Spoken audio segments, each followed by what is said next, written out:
Welcome back to your favourite channel magnet brains. This is me Shipra Tiwari. बहुत बहुत स्वागत है। यहाँ पर आपको प्रोवाइड कराया जाता है बिल्कुल फ्री एजुकेशन, ताकि आप अपने लाइफ में बहुत ही अच्छा कुछ कर सकें बच्चों। तो आज आपको क्या पढ़ना है मेरे लाल? आज आपको मैं पढ़ाने वाली हूँ बेसिकली कोर मिनरल्स के बारे में। लास्ट क्लास में हम लोगों ने सीखा था कि अगर मुझे ये पता लगाना है कि किसी प्लांट को कितने मिनरल की ज़रूरत है, उसकी कमी से कौन सा रोग होता है, उसकी कमी से क्या क्या परेशानी हो सकती है, कौन सी क्वालिटी का मिनरल चाहिए, कौन सा मिनरल चाहिए, तो बिना सॉइल के मुझे कुछ प्लेट को उगाना पड़ेगा। जैसे कि टोमेटो हो गया, लेट्यूस हो गया, सीडलेस क्यूकम्बर हो गया, इन सबको हम बिना सॉइल के उगाते हैं। और इसका बेहतरीन टेक्निक का एग्जाम्पल क्या पढ़ाया था मैंने आपको? हाइड्रोपोनिक्स। अगर आपको याद होगा तो आपको ये कहानी अच्छे से याद हो जाएगी, ठीक है। फिर मैंने आपको बताया था कि उसको सील करके रखो ताकि अलग कंटामिनेशन ना हो। फिर मैंने आपको बताया था कि बढ़िया से उसको कवर करके रखो ताकि कुछ भी नहीं चाहिए हमें ना, लाइट चाहिए है क्योंकि हम आर्टिफिशियल लाइट दे लेंगे, कोई टेंशन नहीं है। हमको इसको किसी भी तरीके से इन्फेक्शन से बचाना है, क्योंकि हाइड्रोपोनिक्स में अगर किसी भी तरीके का इन्फेक्शन हो गया तो फिर वो टेक्निक पूरी तरीके से बर्बाद हो जाती है। इसीलिए इसको काले क्लोथ से, पेपर से ढक देते हैं और उसको कॉटन से सील किया जाता है। ये कहानी मैंने लास्ट क्लास में आपको समझाई थी और इंट्रोडक्टरी पार्ट वाला जो है वीडियो मैंने आपको पढ़ाया था। नाउ आज मैं आपको क्या पढ़ाने वाली हूँ? आज मैं आपको पढ़ाने वाली हूँ एसेंशियल मिनरल न्यूट्रिएंट्स। देखिए, मैंने आपको क्या बताया था कि प्लांट्स के पास कितने न्यूट्रिएंट होते हैं, कितने मिनरल होते हैं? 105 सॉइल में। पर क्या सारे वो जरूरत है? प्लांट तो 70 से भी ज्यादा मिनरल को एब्जॉर्ब कर लेता है, पर क्या वो सारे मिनरल प्लांट के लिए जरूरी होते हैं? क्वेश्चन तो ये है, क्या वो सारे मिनरल प्लांट के लिए जरूरी है? तो आंसर है नहीं। प्लांट भले ही उन्हें एब्जॉर्ब कर ले, पर वो सारे उनके लिए जरूरी नहीं होते हैं। समझ में आ गई बात? तो जरूरी कैसा है? जरूरी क्या है भैया? जरूरी वो है जो उनकी मेटाबॉलिक एक्टिविटी में इन्वॉल्व हो और उनका रिप्रोडक्शन करवाए। समझ में आ गई बात? भाई वो मिनरल जरूरी है। एब्जॉर्ब तुम कुछ भी कर लो, पर एसेंशियल मिनरल कौन से हैं? एसेंशियल मिनरल वो होते हैं जो रिप्रोडक्शन और मेटाबॉलिक एक्टिविटी में डायरेक्टली इन्वॉल्व होते हैं। समझ में आई बात? इनके क्राइटेरिया पढ़ाऊंगी आपको मैं, ठीक है। Mineral in the soil can enter plant through the roots, ठीक है। ये बिल्कुल सही बात है, इसमें आपको कोई कंफ्यूजन नहीं होना चाहिए कि मिनरल कैसे एंटर करते हैं प्लांट में। थ्रू द रूट्स मैंने आपको पढ़ाया था कि मिनरल एक्टिवली और पैसिवली दोनों तरीके से एब्जॉर्ब हो सकते हैं, पर most of the mineral absorb by the root hair through the active process, ठीक है। उसके पीछे पीछे पानी आता है, ठीक। तो ये मैंने आपको पढ़ाया था। तो root hair is the structure which is present on the root responsible for the absorption of minerals, ठीक है। More than 60 mineral element recorded in the different plants. समझ गए आप? प्रेजेंट बहुत सारे हैं और उसमें से वो बहुत सारे एब्जॉर्ब कर लेता है, 60 से 70, ठीक है, पर ये सारे उसके लिए यूजफुल नहीं होते। तो मोर देन 60 मिनरल एलिमेंट जो है हमने देखे हैं प्लांट की रूट में। Some plant accumulate toxic material such as gold and selenium from the soil, ठीक है। ओके, तो कुछ प्लांट ऐसे भी होते हैं, उनको ये नहीं, इनको ये थोड़ी पता है, वो थोड़ी फर्क जानते हैं कि अच्छा है, ये बुरा है, जरूरी है, नहीं जरूरी। उनको तो ये समझ में आता है कि मेरे पास रूट हेयर है और मुझे एब्जॉर्प्शन करना है, तो वो सीधे क्या करते हैं बच्चों, ध्यान समझना, उनको कुछ नहीं समझ में आता। उनको सिर्फ इतना समझ में आता है कि मेरे पास रूट हेयर है और मुझे एब्जॉर्प्शन करना है। वो गोल्ड है, कॉपर है, सेलेनियम है, टेलुरियम है, पोलेनियम है, यूरेनियम है, कुछ भी हो, मुझे उसको कोई लेना देना नहीं है। वो बाद में डिसाइड करते हैं कि उनके लिए क्या एसेंशियल है, क्या एसेंशियल नहीं है, पर सॉइल में होगा तो वो उसे एब्जॉर्ब कर लेते हैं। While some plant growing near the nuclear test site take up the radioactive strontium. ये मैंने आपको शायद 2-3 बार बताया कि उनको, वो बेचारे नहीं समझ पाते, उनके पास दिमाग थोड़ी है यार, उनके पास कोई नर्वस सिस्टम थोड़ी है यार कि अच्छा और बुरा का फर्क समझ पाए। इंसान जिसके पास दिमाग होता है, जब वही नहीं पहचान पाता कि कौन अच्छा है कौन बुरा है, तो फिर इनके पास तो दिमाग है ही नहीं। इन्हें तो बस जो मिलता है वो एब्जॉर्ब कर लेते हैं, भले ही वो उनके लिए अच्छा हो या ना हो, ठीक है। डन। ये nitrogen, potassium, phosphorus, calcium, magnesium, sulphur, बहुत सारे मिनरल्स हैं जो रूट से एब्जॉर्ब हो रहे हैं और पानी बरस रहा है मिनरल को प्लांट के डिफरेंट पार्ट में पहुंचाने के लिए। पानी पानी पानी, ब्लू है पानी, पानी बहुत ज्यादा इंपॉर्टेंट होता है, जो जाइलम के थ्रू मिनरल को ट्रांसपोर्ट करते हैं, ठीक है। और सनलाइट तो फोटोसिंथेसिस के लिए है, और खैर फोटोसिंथेसिस में क्लोरोफिल को बनाने के लिए भी मैग्नीशियम चाहिए। तो दुनिया में प्लांट में जितनी भी एक्टिविटीज हो रही हैं, चाहे वो एंजाइम की एक्टिविटी हो, चाहे वो किसी की भी एक्टिविटी हो, हमको मिनरल मांगता है। क्लोरोफिल के बिना फोटोसिंथेसिस हो सकता है क्या? नहीं मैडम, नहीं हो सकता। तो कौन सा पिगमेंट चाहिए? क्लोरोफिल। क्लोरोफिल बनाने के लिए क्या अपन को चाहिए? मैग्नीशियम। हम फोटोसिंथेसिस करते हैं तो फोटोलिसिस के बिना ऑक्सीजन आ सकती है, एटीपी बन सकती है? नहीं। फोटोलिसिस करने के लिए भी हमको एक्टिवेटर चाहिए, वो है मिनरल। समझ में आ गई बात? तो every activity which is going on to the plant is due to the minerals. ठीक है, चलो आगे बढ़े। Element is said to be essential if it has specific structural or physiological role without which plant cannot complete their life cycle। देखो सीधी बात ये है, what is essential mineral? ठीक है, जीवन जीने के लिए इंसान के लिए सबसे ज्यादा एसेंशियल चीज कौन सी है? ध्यान समझो, जीवन जीने के लिए इंसान के लिए सबसे ज्यादा एसेंशियल चीज क्या है? बोलो। भोजन मैडम, भोजन। पर क्या हर प्रकार का भोजन हम खा सकते हैं और वो हमारे लिए अच्छा है? खाने के लिए तो आप पत्तियां भी खा सकते हैं, खाने के लिए तो आप मिट्टी भी खा सकते हैं, पर आप भोजन ही क्यों खाते हैं? क्योंकि आपको पता है कि इसके बिना हमारा पूरा लाइफ साइकिल चल ही नहीं सकता। तो मिनरल्स, वो मिनरल्स 105 में से वो मिनरल जिनके बिना प्लांट की कोई प्रोसेस रुक जाए, कोई फिजियोलॉजिकल प्रोसेस रुक जाए। What is a physiological process? Physiological process is nothing, it is a working.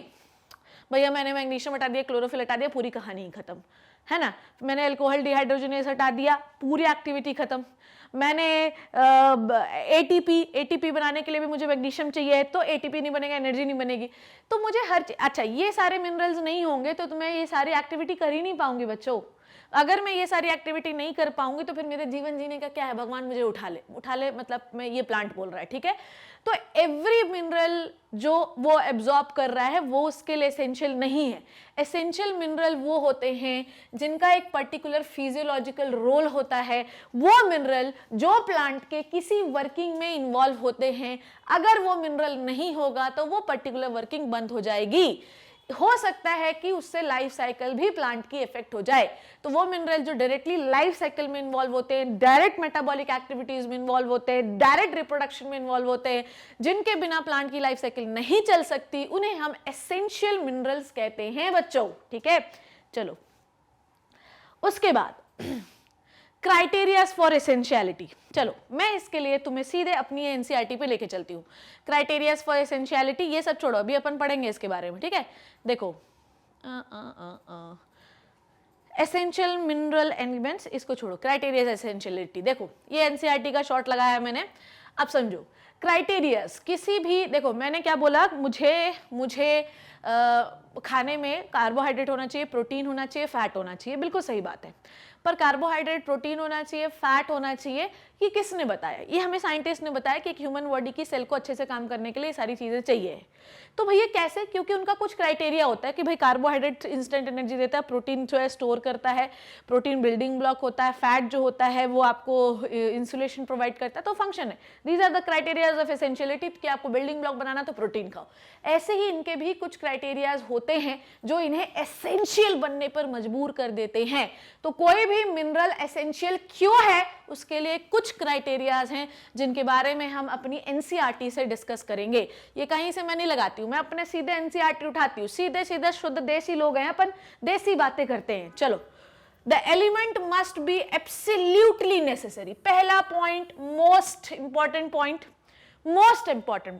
ठीक है, एब्सोल्युटली नेसेसरी होना चाहिए for supporting normal growth and reproduction. In the absence of element, the plant do not complete their life cycle or the set the seeds.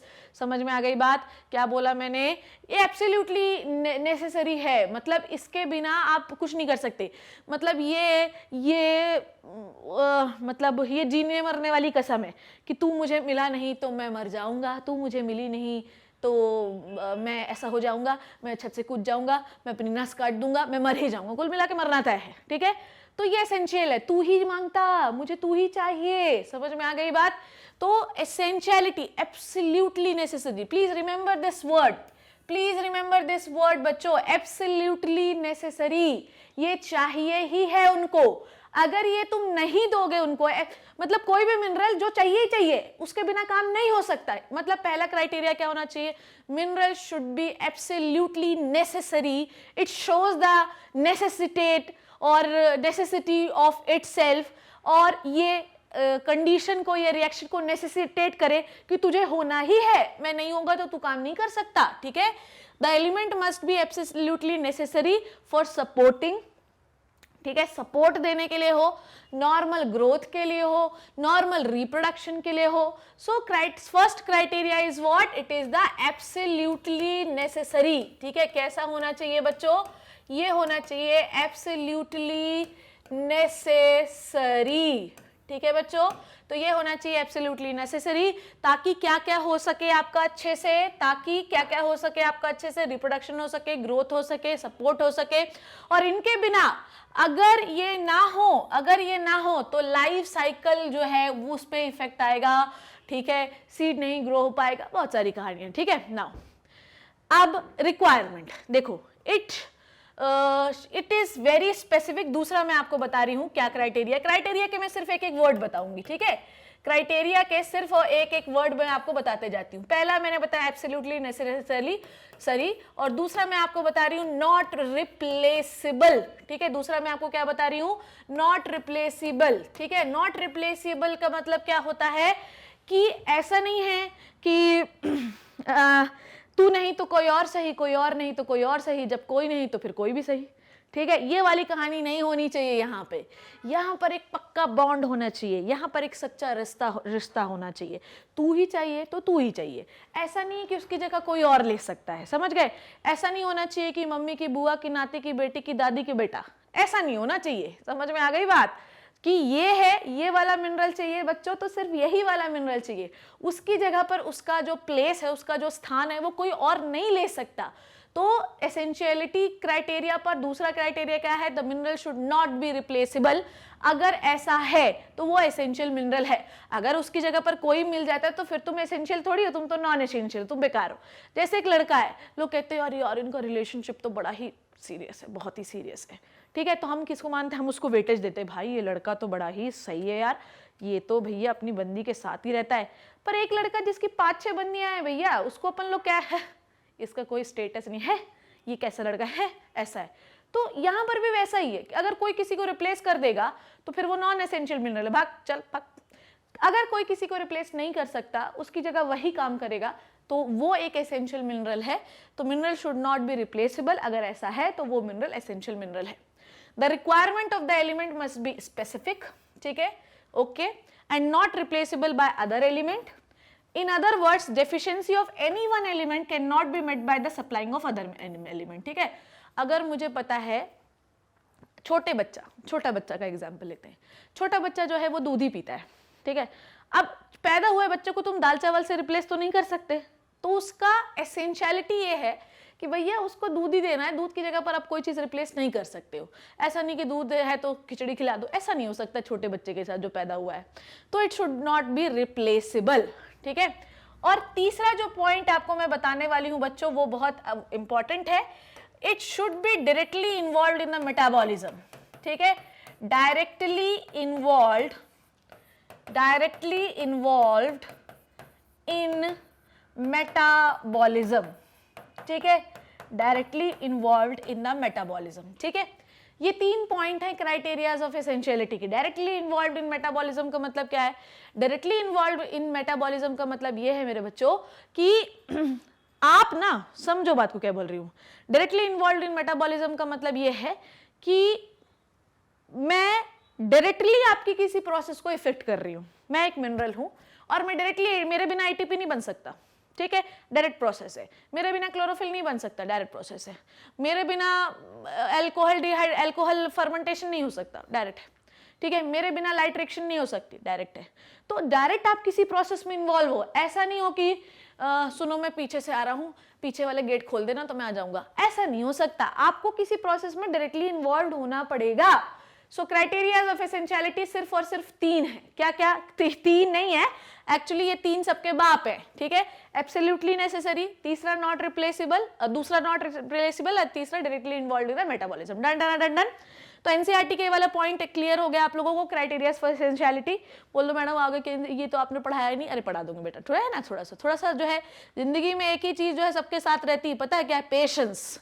जिस आदमी में patience नहीं है उसका जीवन में कुछ नहीं हो सकता बच्चों, है ना. तो पेशेंस होना बहुत जरूरी है, पढ़ाऊंगी मैं. ठीक है, एलिमेंट एप्सिस, हाँ, तो यहाँ पर भी मैंने लिखा है वही चीज लिखी है, पर क्या होता है कि कुछ बच्चे हाय हाय एनसीईआरटी नहीं पढ़ाई, हाय हाय एनसीईआरटी बूटी नहीं पढ़ाई। बेटा एनसीईआरटी के तो पॉइंट्स लिखें, जिस जगह पर मुझे लगता है कि यहाँ पर एनसीईआरटी एक्सप्लेन कर देनी चाहिए और वो डायरेक्ट इंपैक्ट देगी, वो मैं कर देती हूँ, ठीक है। Element absolutely necessary for the supporting normal growth and reproduction of plant, ठीक है। तो पहला पॉइंट मैंने आपको यही सिखाया, absolutely necessary, directly involve in the metabolism, not replaceable, ठीक है। अगर कोई ऐसा हो कि अगर आपने उसको रिप्लेस कर दिया तो हो सकता है कि कोई डिसऑर्डर हो जाए, ठीक है। अगर प्रेजेंट है तो कोई डिसऑर्डर नहीं होगा। Disorder can be correct by availability और अनअवेलेबिलिटी, ठीक है। अवेलेबिलिटी और that of that availability, what is this, corrected by only by the availability, ठीक है। समझ में आ गई बात। तो आप डिसऑर्डर को सिर्फ कैसे ठीक कर सकते हैं, बाय द अवेलेबिलिटी, समझे आप, कि रिप्लेस नहीं हो सकता। मेरे मर्ज की दवा है प्यार, तो मुझे प्यार मिलेगा तो ये दवा ठीक हो, मर्ज ठीक हो जाएगा, तो रिप्लेस नहीं कर सकते। आपको उस व्यक्ति को सिंपैथी दे दो, उसको कुछ भी कर दो, पर उसको प्रेम चाहिए जीवन में, इसलिए तभी वो खुश होगा। तो यहाँ पर भी ऐसा है, अगर मैग्नीज चाहिए तो मैग्नीज ही चाहिए, मैग्नीशियम चाहिए तो मैग्नीशियम ही चाहिए, कोबाल्ट चाहिए, क्लोराइड चाहिए, उसको कोई और रिप्लेस नहीं कर सकता। रिप्लेस कर दिया तुमने उसको हटा दिया तो हो सकता है सूख जाए पत्ती, पीली पड़ जाए पत्ती। अगर क्लोरोफिल नहीं होता तो क्लोरोसिस हो जाता है, क्लोरोफिल बनाने के लिए मैग्नीशियम चाहिए, मैग्नीशियम नहीं होगा तो क्लोरोफिल नहीं होगा तो पत्तियां पीली पड़ जाएगी, सीधी बात है।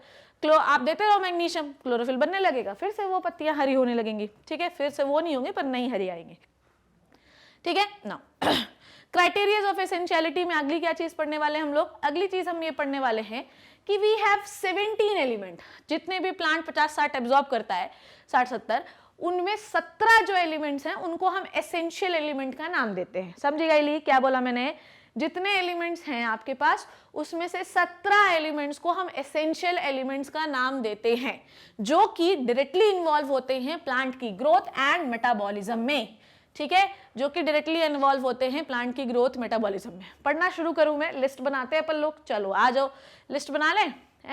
देखो, कार्बन, सी का मतलब कार्बन, एच का मतलब हाइड्रोजन, ओ का मतलब ऑक्सीजन, एन का मतलब नाइट्रोजन, पी का मतलब फास्फोरस, के का मतलब पोटेशियम, सी का मतलब कैल्शियम, एम जी का मतलब मैग्नीशियम, एस का मतलब सल्फर, एफ ई का मतलब आयरन, बी का मतलब बोरान, एम एन का मतलब मैग्नीज, सी ओ का मतलब कॉपर, जेड एन का मतलब जिंक, एम ओ का मतलब मॉलिब्डेनम, सी एल का मतलब क्लोरीन, एन आई का मतलब निकल।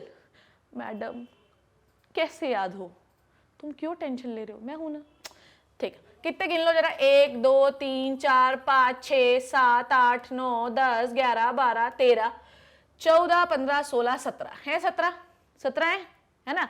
आई डोंट थिंक सो, इतना केमिस्ट्री तो हम सब लोगों ने पढ़ा होगा कि सिंबल तो हम लोगों को याद ही होने चाहिए, ठीक।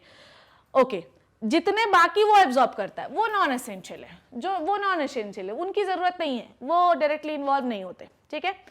अब समझना है मेरी बात को, 17 एसेंशियल एलिमेंट्स हैं, 17 एलिमेंट्स की जरूरत प्लांट्स को है, इनको कोई रिप्लेस नहीं कर सकता, they are absolutely necessary and they directly involve in the metabolism, ठीक है। ठीक है, तो देखो यहाँ पर आई थिंक 17 ही बने हैं, नाइट्रोजन, फॉस्फोरस, ये देखो पीरियोडिक टेबल भी लेके आ गई हूं मैं, देख लो 17 ही होंगे आई थिंक, 1 2 3 4 5 6 7 8 9 10 11 12 13 14 15 16 17, एक और है 18, ठीक है। वो 18 कौन सा है वो अपन बाद में देखेंगे, ठीक है। सही गिना ना मैंने, 1 2 3 4 5 6 7 8 9 10 11 12 13 14 15 16 17, एक मैं बता दूंगी क्या है, ठीक है।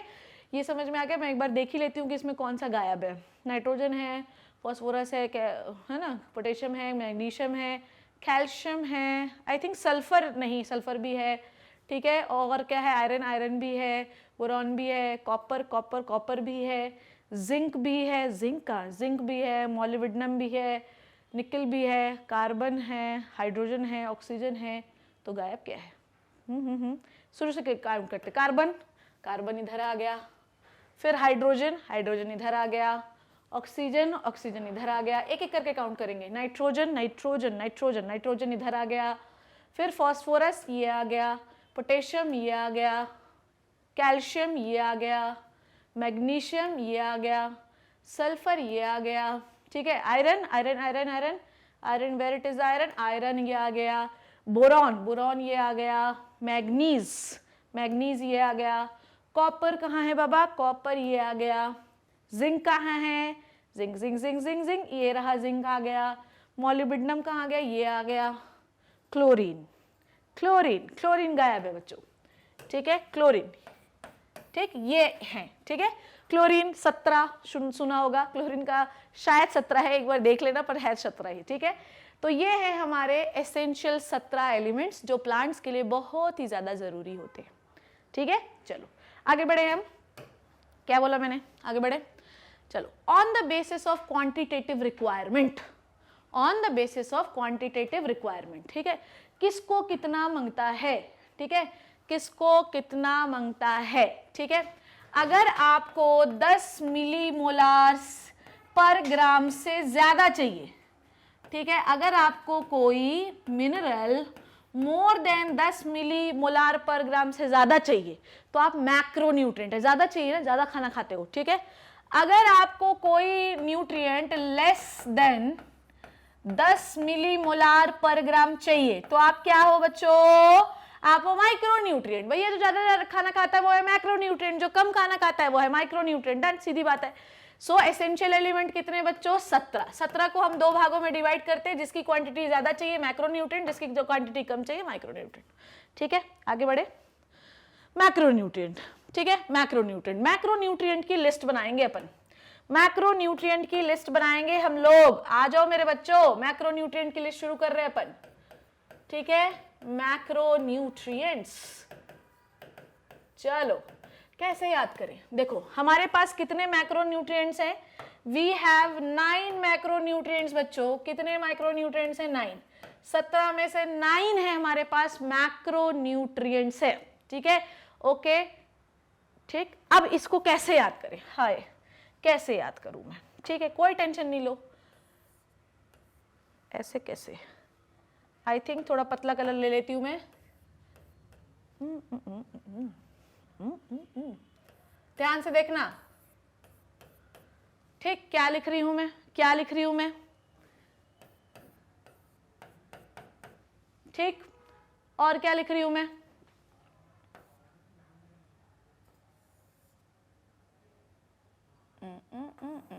ठीक।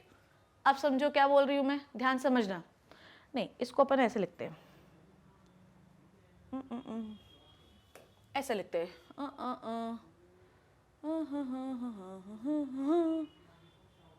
चलो,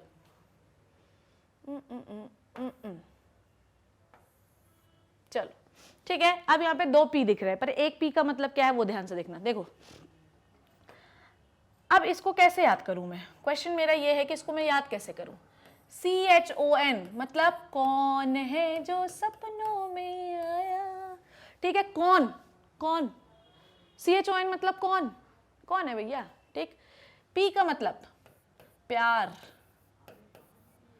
C का मतलब के, ठीक है, ऐसे इंग्लिश में लिख देते हैं ना, P का मतलब P से याद रखना, ठीक है, कौन, प्यार,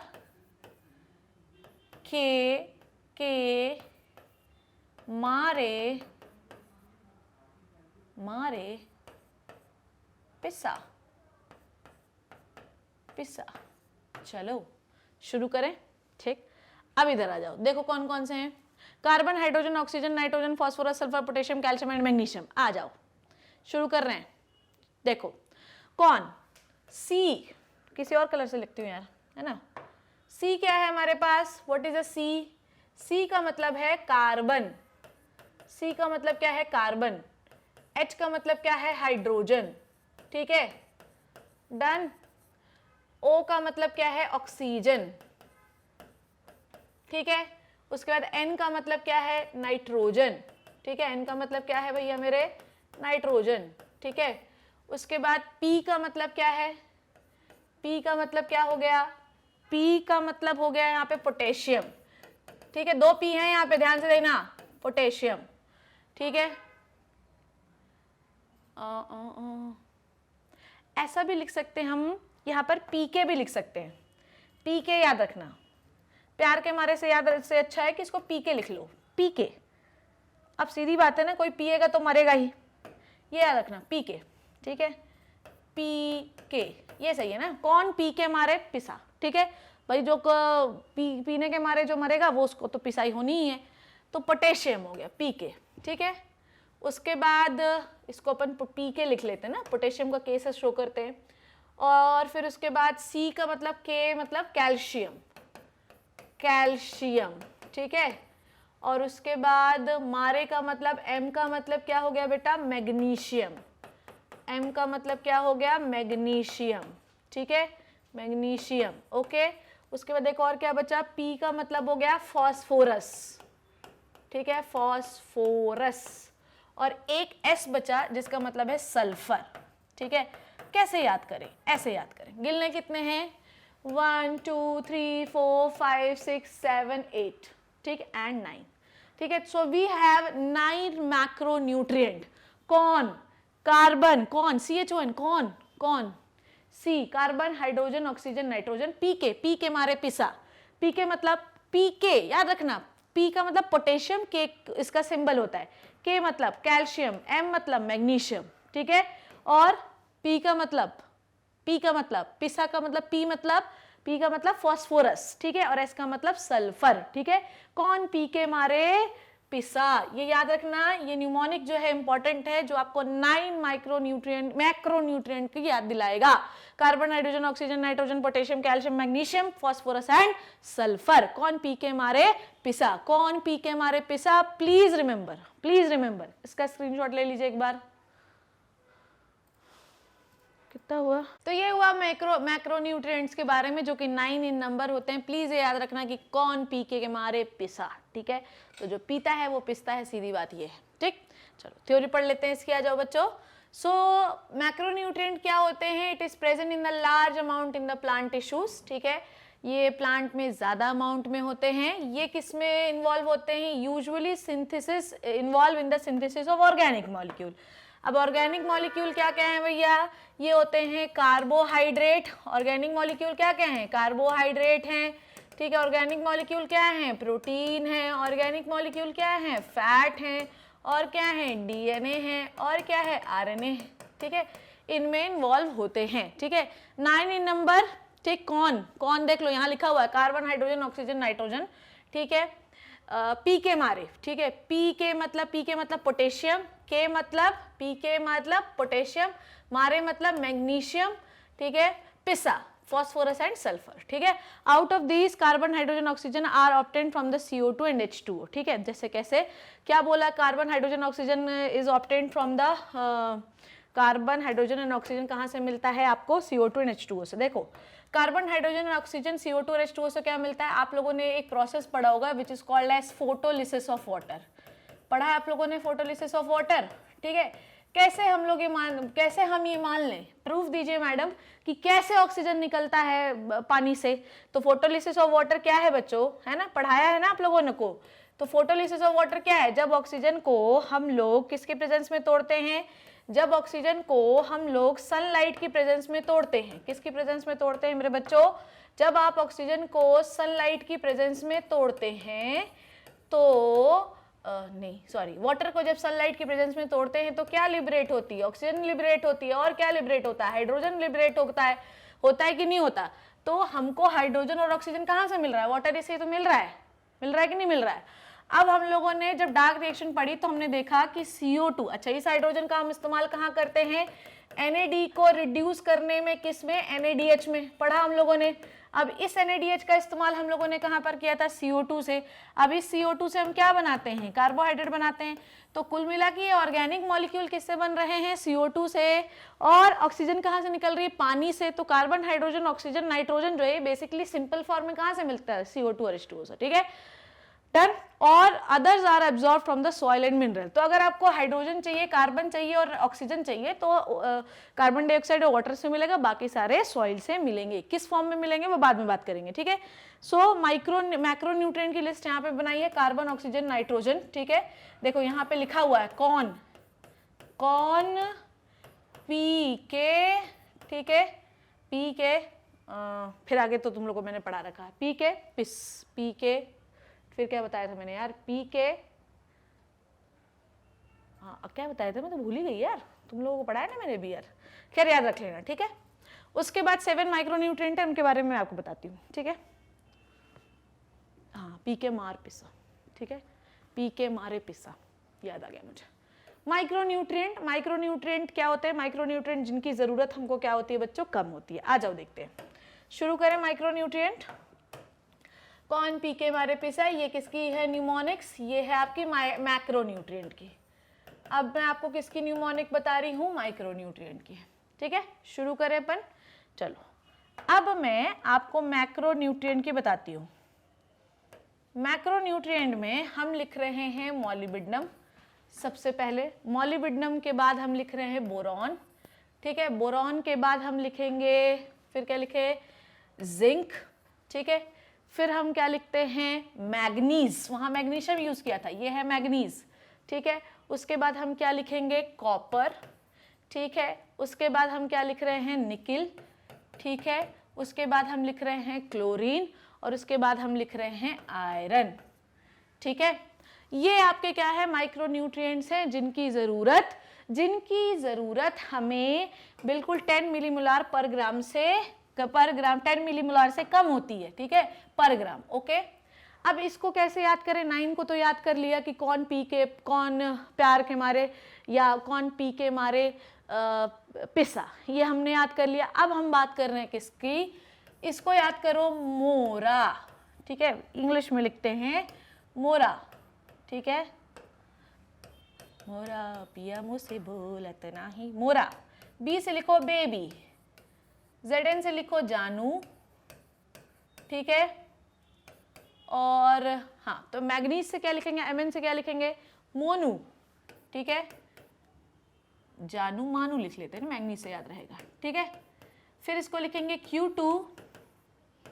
ठीक है, फिर क्या लिखेंगे? निक्कू, चल फेंकू। वाह, क्या बनाया है मैंने, देखा हो आपने? सो मोरा बेबी जानू मानू Q2 निक्कू चल फेंकू। क्या है? कितना आसान है। कितने होते हैं माइक्रोन्यूट्रिएंट? माइक्रोन्यूट्रिएंट का नंबर है 7। माइक्रोन्यूट्रिएंट का नंबर कितना है? 7 है। इनकी जरूरत लेस देन 10 मिलीमोलार पर ग्राम होती है। इनकी जरूरत लेस देन 10 मिलीमोलार पर ग्राम होती है मेरे लाल। ठीक है, तो मोरा बेबी, इसको ऐसे बोलते हैं ना, आजकल बहुत ट्रेंड में है, मेरा बेबी जानू मोनू Q2 निक्कू चल फेंकू तेरे को है। चलो फेंकू तक अपन को याद रखना है। तो मोरा मतलब मॉलिबिडनम, बी का बोरान का मतलब बेबी, जानू का मतलब जिंक, मोनू का मतलब मैग्नीज, Q2 का मतलब कॉपर, निक्कू का मतलब Na, और चल का मतलब क्लोरीन, और Fe का मतलब फेंकू। तो मोरा बेबी जानू मोनू Q2 निक्कू चल फेंकू, this is the mnemonic for the micronutrients. कितने होते हैं? 7। कितने होते हैं? 7। और वो कितने थे? 9। ठीक है, ये कितने हो गए यार? 8 है शायद, 1 2 3 4 5 6 7 8 होते हैं। यहाँ 7 लिखा ना, 8। हाँ, क्योंकि 8 और 9 कितना होता है? 17। बार मैं इसी में कंफ्यूज हो रही थी। ठीक है, ओके। तो पहली वाली का निमोनिक्स मैंने क्या बताया? कौन पी के मारे पिसा, CHON, पोटेशियम, कैल्शियम। मारे का मतलब मैंने आपको क्या बताया था? मैग्नीशियम। पिसा का मतलब फॉस्फोरस और सल्फर। ठीक है, फिर मैंने इसका क्या बताया? मोरा मॉलिबिडनम, बेबी बोरॉन, जानू zinc, Monu manganese, Q2 copper, निक्कू निकल, चल क्लोरीन, फेंकू आयरन। ठीक है, सो माइक्रोन्यूट्रिएंट कहाँ थे अपन यार? ओके, सो माइक्रोन्यूट्रिएंट कहाँ पे थे अपन लोग यार? हाँ, माइक्रोन्यूट्रिएंट देख लो। क्लोरीन कितने हैं? ये 7 है। ये 9 बताया यार अपन ने, तो कितने बताया बात किए थे? अपन ने 8 बात करी ना। अपन ने 1 2 3 4 5 6 7 अपन ने 8 बात करी है। ठीक है, अपन ने 8 बात की है, और वो 8 ही पढ़ेंगे अपन। ठीक है, इसमें कौन सा गायब है वो देख लेना आप लोग। ठीक है, इसमें कितनी बात की? 9, और इसमें बात की 8, तो अपने पास 17 होते हैं। हम तो 17 ही बात करेंगे। ठीक है, 1 2 3 4 5 6 7 8। ठीक है, 8 होते हैं हमारे पास। ये देख लेते हैं कि इसमें मिसिंग कौन सा है। देख लो, क्लोरीन है, आयरन है, मैग्नीज है, जिंक है, बोरान है, कॉपर है, मॉलिबिडनम है, तो मिस कौन सा है? तो मिस कौन सा है? जिंक है क्या इसमें? जिंक भी है इसमें यार। फिर कौन सा मिस है? कॉपर है क्या? कॉपर भी है। तो कौन सा नहीं है? आयरन भी है, क्लोरीन भी है, निकल है क्या? निकल नहीं है।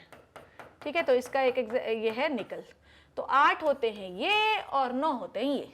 ठीक है, ओके। तो ये हो गए मैक्रोन्यूट्रिएंट्स, ये हो गए माइक्रोन्यूट्रिएंट्स। ठीक है, चलो माइक्रोन्यूट्रिएंट्स के बाद अब हम लोग पढ़ते हैं तो हम लोगों ने देखा कि हमारे पास 17 एसेंशियल न्यूट्रिएंट्स होते हैं, जिसमें 9 न्यूट्रिएंट्स हैं हमारे पास कौन से, जिसमें से 9 न्यूट्रिएंट हैं हमारे पास आपके मैक्रो, जिनकी ज़रूरत 10 मिलीमोलार पर ग्राम से ज़्यादा होती है, और 8 हमारे पास है माइक्रो। ठीक है, याद रखना। ठीक है, तो कितने हो गए? 17 माइक्रोन्यूट्रिएंट और trace element required by the plant in very small amount 10 millimolar पर केजी। मैंने पर ग्राम बताया था, पर केजी। ठीक है, ग्राम को सुधार लेना बच्चों। ठीक है, थोड़ा बहुत तो चलता है। Dry matter involve in the functioning of the enzyme, किस चीज में इन्वॉल्व होते हैं? कोई भी एंजाइम जिसको फंक्शन कराना है, जैसे आप लोगों ने एक पढ़ा मैग्नीज, मैग्नीज बहुत important, copper, electron transport chain में जितने भी एंजाइम वर्क करते हैं वो कॉपर की प्रेजेंस में ही काम करते हैं। कॉपर नहीं होगा ना तो काम नहीं करेंगे, याद रखना। तो एंजाइम की फंक्शनिंग के लिए भी बहुत ज़्यादा माइक्रोन्यूट्रिएंट जो है ज़रूरी होते हैं। रिक्वायर्ड इन ट्रेसेस बहुत ही कम होते हैं। ठीक है, 1 2 3 4 5 6 7 8, इसमें भी 8 ही दिए हैं। इसमें कितने हैं? 1 2 3 4 5 6 7 8, इसमें भी 8 दिए। ठीक है, तो ये बिल्कुल सही है। डन। चलो, all 17 element mentioned above, some of them are called as beneficial element। ठीक है, जितने भी 17 एलिमेंट हैं उसमें कुछ बेनिफिशियल एलिमेंट कहलाते हैं, जैसे सोडियम, सिलिकॉन, कोबाल्ट, सेलेनियम और अच्छा, ये सारे all of them mentioned above, some of them are called as beneficial element। ठीक है, कुछ बेनिफिशियल एलिमेंट होते हैं जैसे कि सोडियम हो गए। ठीक है, सोडियम हमने कहीं मेंशन नहीं किया पर हमको चाहिए। सोडियम हो गया, सिलिकॉन हो गया, कोबाल्ट हो गया, सेलेनियम हो गया। ये मेटाबॉलिक, हायर प्लांट्स की मेटाबॉलिक, हमने इसको 17 में मेंशन नहीं किया पर ये हमको चाहिए होते हैं। These are called as beneficial element. ठीक है, नाउ अब हम बात कर रहे हैं किसकी? अब हम बात कर रहे हैं क्लासिफिकेशन ऑफ बेनिफिशियल एलिमेंट। देखिए, सबसे पहले हम लोगों ने क्लासिफिकेशन किसके आधार पे किया था? क्वांटिटी के आधार पे। ठीक है, क्वांटिटी के आधार पर जब हम लोगों ने क्लासिफिकेशन किया तो हमने ये जाना कि जो मिनरल्स होते हैं वो बेसिकली 2 प्रकार के होते हैं। कितने प्रकार के होते हैं मिनरल्स? 2 प्रकार के होते हैं। एक मिनरल कौन सा होता है? माइक्रोन्यूट्रिएंट, जिसकी जरूरत हमें 10 मिलीमोलार से कम होती है। मेरी बात समझे आप? एक ऐसा मिनरल जिसकी जरूरत हमें 10 मिलीमोलार से कितनी होती है? कम होती है। फिर एक ऐसा मिनरल 10 मिलीमोलार पर केजी से कम होती है। एक ऐसा मिनरल, कुछ ऐसे मिनरल जिनकी जरूरत 10 मिलीमोलार पर केजी से ज्यादा होती है, जिसमें मैंने आपको पढ़ाया कि carbon, hydrogen, oxygen, nitrogen, potassium, calcium और आपका मैग्नीशियम और आपका फास्फोरस और सल्फर, ये होते हैं मैक्रोन्यूट्रिएंट जिसकी जरूरत ज्यादा होती है। फिर मैंने आपको पढ़ाया मॉलिब्डेनम, फिर मैंने molybdenum, boron, zinc, manganese, calcium, निकल, कॉपर, आयरन, ये सब कैसे होते हैं? माइक्रोन्यूट्रिएंट होते हैं। ठीक है, अब इन जो मिनरल है, मिनरल के क्लासिफिकेशन हमने क्वांटिटी के आधार पे कर लिए। अब कहाँ कहाँ पर क्या दिक्कतें थी वह भी मैंने आपको सुधार दिया। क्या आपको मेरे से वो हुआ था कि आप केजी पर केजी 10 मिलीमोलार पर केजी, ठीक है, ये ठीक कर लेना। क्लासिफिकेशन ऑफ एसेंशियल एलिमेंट, अब हम देखते हैं। मतलब आप क्या समझे कि मिनरल की ज़रूरत बहुत कम होती है, बहुत ही कम, पर वो कम, ये छोटा पैक और बड़े धमाके वाली हाल है कि पैक तो छोटा पर धमाका बहुत तगड़ा है। ठीक है, बेसिस ऑफ फंक्शन, फंक्शन क्या है बच्चों? ठीक है, इनकी 4 ब्रॉड कैटेगरीज हैं। मिनरल की कितनी कैटेगरीज हैं? 4 ब्रॉड कैटेगरीज होती हैं। सबसे पहली कैटेगरी है फंक्शन के आधार पर 4 ब्रॉड कैटेगरी है। पहली कैटेगरी क्या है? Structural elements. पहली कैटेगरी क्या है मेरे बच्चों? पहली कैटेगरी है स्ट्रक्चरल एलिमेंट। ठीक है, these are the component of biomolecule. देखो भैया, आगे शुरू करें। Function, structural element. ठीक है, हम लोग क्या बात कर रहे हैं? मिनरल्स के बारे में। हम लोग बात कर रहे हैं मिनरल के फंक्शन के बारे में। किसके बारे में बात कर रहे हैं? मिनरल फंक्शंस के बारे में बात कर रहे हैं। मिनरल फंक्शन के मिनरल फंक्शन के बारे में बात कर रहे हैं। चलिए देखिए, सबसे पहले हम बात कर रहे हैं किसके बारे में? स्ट्रक्चरल के आधार पर, फंक्शन के आधार पर, कि ये एक बायोमोलिक्यूल का structure, it will make biomolecules. सीधी बात है, it will make the biomolecules. क्यों नहीं बनाता? अब मैंने आपको थोड़ी देर पहले ही समझाया था कि हर बायोमोलिक्यूल किससे बनता है? इसी से तो बनता है। और ये चारों क्या हैं? बोलिएगा, ये चारों क्या है बच्चों? ये चारों क्या हैं? ये आपके मैक्रोन्यूट्रिएंट्स ही तो हैं। ये आपके क्या हैं? अरे यार, ये आपके क्या है? मैक्रोन्यूट्रिएंट्स ही तो हैं। तो कुल मिला के बात ये है, जितने भी बायोमोलिक्यूल्स होते हैं, जैसे कि प्रोटीन हो गया, फैट हो गया, कार्बोहाइड्रेट हो गया, डीएनए हो गया, आरएनए हो गया, ये सब किससे बनते हैं? मिनरल्स से ही तो बनते हैं। और ये सब क्या है? माइक्रोन्यूट्रिएंट्स से तो है, कार्बन, हाइड्रोजन, ऑक्सीजन, नाइट्रोजन, इन्हीं से तो बना हुआ है। ठीक है, ओके। तो किसी भी प्रकार की शुगर की बात कर लूं, किसी भी प्रकार के प्रोटीन की बात कर लूं, primary protein, secondary protein, tertiary protein, quaternary protein, मैं किसी भी प्रकार की फैट की बात कर लूं, सैचुरेटेड, अनसैचुरेटेड, किसी भी प्रकार की, everything is made up of carbon, hydrogen, oxygen and nitrogen, and चारों जो है वो कैसे मैक्रोन्यूट्रिएंट तो है, ठीक है। नाउ सो ये किससे बने होते हैं? कार्बन, हाइड्रोजन, ऑक्सीजन, नाइट्रोजन से, ठीक है। जैसे DNA, RNA, amino acid, protein, carbohydrate, fat, cellulose, nucleotide, nucleoside, ATP, NADP, anything यार। एटीपी की भी बात करूं तो कैसे बना होता है? ATP is what? Adenosine triphosphate. Adenosine triphosphate मतलब कितने फॉस्फेट है इसके पास भैया? 3 फॉस्फेट है। पर एडिनोसिन का मतलब क्या हुआ? एक शुगर है, एक शुगर है, नाइट्रोजनस बेस के साथ एक शुगर जुड़ी हुई है। तो नाइट्रोजनस बेस किससे बना है? नाइट्रोजन से बना है। नाइट्रोजन क्या है? एक मैक्रोन्यूट्रिएंट है। शुगर किससे बनी? राइबोस शुगर होता है एडिनोसिन ट्राइफॉस्फेट में। एडिनोसिन का मतलब क्या होता है? एडिनो मतलब एडेनिन बेस और सिन का मतलब शुगर।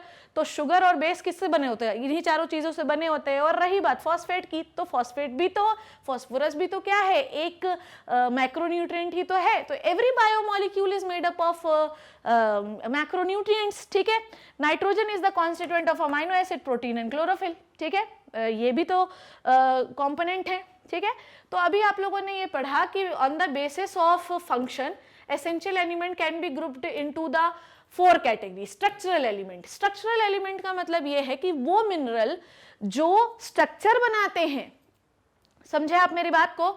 वो मिनरल जो क्या बनाते हो बच्चों? जो स्ट्रक्चर बनाते हो। वो मिनरल जो स्ट्रक्चर बनाते हो उन्हें हम स्ट्रक्चरल एलिमेंट कहते हैं।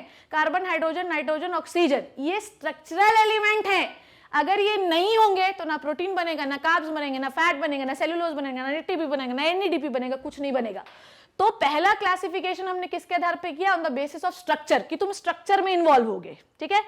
ओके, नाउ अब हम बात कर रहे हैं किसकी? चलो अब हम बात करेंगे the component which are related with the energy compounds. It means to say that कि हम उन मिनरल्स के बारे में बात करेंगे जो एनर्जी से रिलेटेड कंपाउंड्स बनाने में मदद करते हैं या उनका एक बहुत बड़ा पार्ट होते हैं, ठीक है। सबसे पहले मैं मैग्नीशियम ऊपर लिखा हुआ है, पर सबसे पहले मैं आपको फास्फोरस के बारे में बताती हूँ। देखिए फास्फोरस जो होता है it is the component of the ATP. अगर हम एटीपी का फुल फॉर्म लें, जो कि मैंने अभी आपको थोड़ी देर पहले बताया, the full form of ATP is the adenosine triphosphate. Triphosphate मतलब इसमें आपको कितने फॉस्फेट बॉन्ड कितने फॉस्फेट दिख रहे हैं मैडम? इसमें हमें 3 फॉस्फेट दिख रहे हैं, 1, 2 एंड 3, ठीक है। तो phosphate is a major essential element जो कि एडिनोसिन ट्राइफॉस्फेट बनाने के काम आता है। और हम सब जानते हैं कि it is the energy currency of the cell, ठीक है। ये क्या है हमारा? It is the energy currency of the cell, ठीक है। ये हमको पहले से ही पता है कि आपकी बॉडी में जितना भी टीम टाम तक धीरा धीरा हो कर पा रहे हो, it is due to the energy. और एनर्जी हमारी बॉडी में किस फॉर्म में स्टोर रहती है? एनर्जी हमारी बॉडी में केमिकल के फॉर्म में स्टोर रहती है और उस केमिकल को हम एडिनोसिन ट्राइफॉस्फेट कहते हैं। फॉस्फेट के जो इसमें 3 बॉन्ड्स पाए जाते हैं, ध्यान से देखना, इसमें फॉस्फेट के ऐसे 3 बॉन्ड्स पाए जाते हैं। ये जो सेंटर पे बॉन्ड होता है इसे हम हाई एनर्जी रिच बॉन्ड कहते हैं। क्या कहते हैं हम इसे हाई एनर्जी रिच बॉन्ड कहते हैं। और इस हाई एनर्जी रिच बॉन्ड को जब हम तोड़ते हैं तो एनर्जी बाहर निकलती है, और जब हम इस हाई एनर्जी रिच बॉन्ड को बनाते हैं तो एनर्जी स्टोर होती है। जिस इंसान के शरीर में जितना ज़्यादा एटीपी होता है उतना ज़्यादा एनर्जी स्टोर होती है, और जिस इंसान के शरीर में जितने ज़्यादा ये फॉस्फेट बॉन्ड आप तोड़ोगे उतनी ज़्यादा energy for the various metabolic activities के लिए रिलीज होंगी। So it means to say that कि phosphorus is a major element of the energy currency molecule called as ATP. Done now. अच्छा हम लोग ना, आप लोग अगर ये सोच रहे हो कि बस एक एक मैडम फंक्शन बताएंगी फिर हमारे एग्जाम में आ जाएगा, फिर हम क्या करेंगे, फिर हम छत से कूद जाएंगे, अपना माथा फोड़ लेंगे, तो ऐसा कुछ भी करने की जरूरत नहीं है। अभी मैं सिर्फ और सिर्फ आपको क्या बता रही हूँ? मैं आपको classification of the essential elements बता रही हूँ। डिटेल से हम लोग इनके रोल्स, इनके फंक्शन अलग अलग लेंगे, तो टेंशन ना को लेना, मैं आपको सारी चीजें बताऊंगी। अभी तो मैं सिर्फ थोड़ा थोड़ा क्लासिफिकेशन बता रही हूँ कि क्या क्या होता है, बाकी डिटेल में पढ़ेंगे अभी हम लोग, ठीक है। Now magnesium is the major component of the chlorophyll, ठीक है। Magnesium is the major component of the chlorophyll. आगे बढ़े, देखिए एक चीज समझिए मेरी बात को, क्या बोल रही हूं मैं। क्लोरोफिल जो मॉलिक्यूल होता है इसका मेजर फंक्शन क्या होता है? अच्छा, अगर आपसे पूछे बताओ कि क्लोरोफिल का मेजर फंक्शन क्या होता है? हाय हाय हाय मेरी हैंडराइटिंग। चलिए, अगर आपसे पूछा जाए कि क्लोरोफिल का मेजर फंक्शन क्या है तो क्या बोलोगे? बताओ। क्लोरोफिल हम लोगों ने पूरा फोटोसिंथेसिस पढ़ लिया, इतनी तो अपने को पता होनी चाहिए, रेस्पिरेशन वगैरह सब हो गया अपना। फोटोसिंथेसिस मैडम एक प्रोसेस है जिसमें पौधे अपना भोजन बनाते हैं। इसमें हम लाइट एनर्जी से केमिकल एनर्जी में कन्वर्ट करते हैं, ठीक है। लाइट एनर्जी को केमिकल एनर्जी में कन्वर्ट करते हैं, ठीक है। केमिकल एनर्जी क्या है बेटा? एटीपी। Done, okay. पर लाइट एनर्जी को आप ट्रैप नहीं कर सकते मेरे लाल, समझ में आ गई बात? आप लाइट एनर्जी को ट्रैप नहीं कर सकते हो जब तक कि आपके पास क्या ना हो, जब तक कि आपके पास क्लोरोफिल ना हो। तो सनलाइट जो होती है, पढ़ा चुके ना मैं आपको, तो सनलाइट जब क्लोरोफिल के ऊपर पड़ते हैं तो ये एक्टिवेट हो जाते हैं, और एक्टिवेट होने के बाद दिस इज, अच्छा, सन से जो लाइट आ रही है वो कौन सी एनर्जी है? वो लाइट एनर्जी है। तो जैसे ही लाइट पड़ेगी क्लोरोफिल तिलमिलाने लगेंगे। क्लोरोफिल जो होते हैं बेसिकली इनके पास ये पिगमेंट सिस्टम शो करते हैं, PS1 PS2 हम लोगों ने पूरी चीज़ें पढ़ चुकी हैं। क्लोरोफिल मॉलिक्यूल एक्साइट होता है, वो अपने इलेक्ट्रॉन रिलीज करता है, इलेक्ट्रॉन रिलीज होते हैं, इलेक्ट्रॉन ट्रांसफर होते हैं, ट्रांसफर होने के बाद वो जो होते हैं माइटोकॉन्ड्रिया में रेस्पिरेशन की बात करेंगे, या हम फोटोसिंथेसिस PS1 PS2 की बात करेंगे। PS2 में हम वेरियस इलेक्ट्रॉन कैरियर्स को देते हैं, फिर वो जाकर PS1 में जाता है। PS1 के बाद जो है वहाँ पर ATP सिंथेसिस होती है। ये सारी कहानी हम ऑलरेडी पढ़ चुके हैं। तो हमने ये देखा कि अगर आपके पास सनलाइट नहीं होगी तो आपका केमिकल एनर्जी जो ATP पौधों में बनती है वो नहीं बनेगी। जो आपके क्लोरोफिल होते हैं बेसिकली वही सनलाइट को ट्रैप करने का काम करते हैं। सनलाइट को ट्रैप करके वो बहुत ज़्यादा एक्साइट होकर तिलमिलाने लगते हैं और इलेक्ट्रॉन को रिलीज करते हैं। इन्हीं इलेक्ट्रॉन को फेंका फेंकी करके, कैचम कैची खेल के हम ATP का फॉर्मेशन करते हैं। कुल मिला के अगर मैं संक्षिप्त में बात करूं तो इस प्रोसेस में हम लाइट एनर्जी को केमिकल एनर्जी में कन्वर्ट कर रहे हैं। पर यह बात समझना कि क्लोरोफिल पूरी जो प्रोसेस है उसका सूत्रधारक है। If we don't have chlorophyll we can't do anything मेरे बच्चों, ठीक है। तो क्लोरोफिल बनाने के लिए सेंटर पर जो सबसे इंपॉर्टेंट मॉलिक्यूल है वो होता है मैग्नीशियम। डन। क्लोरोफिल जो मॉलिक्यूल होता है it is the porphyrin ring, ठीक है। अगर आप देखेंगे, हालांकि अभी मैं आपको पोरफायरिन रिंग के बारे में नहीं पढ़ा रही हूं, पर अगर आप देखना चाहें तो देख लीजिए कि ये जो आपको रिंग दिख रही है it is called as porphyrin ring. इसमें 4 नाइट्रोजन के जो एलिमेंट हैं वो किससे जुड़े हुए हैं? सेंटर पे मैग्नीशियम से जुड़े हुए होते हैं। तो magnesium is the major essential element of the chlorophyll which is responsible for the formation of chlorophyll, and chlorophyll is responsible for the conversion of light energy to the chemical energy. Done done done done. अच्छा, एक और मैं अगर आपको function बताऊं magnesium का, तो magnesium आगे देखती हूँ, शायद मैंने लिखा भी होगा। ओके, यहाँ पे बात करते हैं, ठीक है। ये कहानी समझ में आ गई। तो मैंने अभी सिर्फ आपको क्या बताया है, देखो क्लासिफिकेशन हमने पहला किसके आधार पे किया? हमने आधार पे किया फंक्शन के आधार पे। कौन कौन सा क्लासिफिकेशन है? फंक्शन के आधार पे क्लासिफिकेशन है एलिमेंट्स का या मिनरल्स का on the basis of structure. जो एलिमेंट्स या मिनरल स्ट्रक्चर बनाने के काम आते हैं उनको हम स्ट्रक्चरल एलिमेंट कहते हैं। जो एनर्जी रिलेटेड कंपाउंड बनाने के काम आते हैं जैसे कि क्लोरोफिल, क्योंकि chlorophyll is energy related compound जो लाइट को ट्रैप करके अपने इलेक्ट्रॉन फेंकना शुरू कर देता है, एक्साइटेड हो जाता है। और एक मैंने बताया ATP। तो एक बताया मैंने आपको स्ट्रक्चर बनाने के लिए जो यूज होता है, एक जो मैंने बताया एनर्जी बनाने के लिए, ठीक है। तीसरा मैं बता रही हूँ आपको एंजाइम एक्टिवेटर और इनहिबिटर। बहुत सारे मिनरल्स ऐसे होते हैं जो एंजाइम बनाने के काम आते हैं।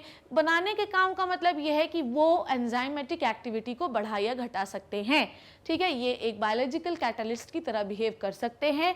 या तो ये एंजाइमेटिक एक्टिविटी को तेज करने का काम करते हैं या तो उसे स्लो कर सकते हैं। इसीलिए मैंने आपको लिखा कि आपके जो मिनरल्स होते हैं वो एज अ एक्टिवेटर और इनहिबिटर दोनों की तरह बिहेव कर सकते हैं बच्चों, ठीक है। समझ में आई बात? ये वो तेल लगाऊ एजेंट हैं कि या तो ये डल जाएंगे तो आग भड़का देंगे या तो ये आग को बुझा देंगे, ठीक है। तो ये दोनों काम कर सकते हैं। आइए इसके कुछ हम लोग एग्जाम्पल देखते हैं। मैग्नीशियम का एग्जाम्पल आप लोगों ने किस में देखा? मैग्नीशियम का एग्जाम्पल हम लोगों ने अभी ATP में देखा। मैग्नीशियम का एग्जाम्पल हम लोगों ने क्लोरोफिल बनाने में देखा। अब हम मैग्नीशियम को एज अ एक्टिवेटर और इनहिबिटर की तरह भी बिहेव कर सकते हैं। करवा सकता है, उसको तेज करवा सकता है, स्लो करवा सकता है। बहुत ही इंपॉर्टेंट एक एंजाइम होता है, ध्यान से समझिएगा। यहाँ पर मैं थोड़ा सा आपको डिटेल में लूंगी, ध्यान से देखना बच्चों, ठीक है। मैंने आपको जब फोटोसिंथेसिस पढ़ाया था तो मैं आपको एक चीज़ पढ़ा रही थी जो अगर आपको याद होगी, आपके जो दिमाग में अगर बात होगी, देखो एग्जाम आने वाला है, जो है लापरवाही ना करो, आप लोग ध्यान से पढ़ा करो। आपको मैंने दो टाइप के फोटोसिंथेसिस के में दो टाइप के प्लांट पढ़ाए थे। एक मैंने आपको बताए थे C3 प्लांट्स, ठीक है, और दूसरा मैंने आपको बताया था C4 प्लांट्स। ये दोनों चीज़ों के बारे में हम लोगों ने बात की थी, ठीक है।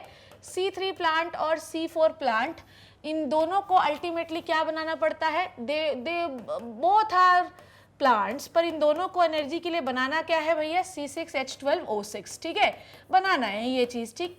और इस प्रोसेस को, अगर ये C6H12O6 बना रहे हैं तो इस प्रोसेस को हम लोग क्या कह सकते हैं मैडम, इस प्रोसेस को हम लोग CO2 फिक्सेशन कह सकते हैं, ठीक है।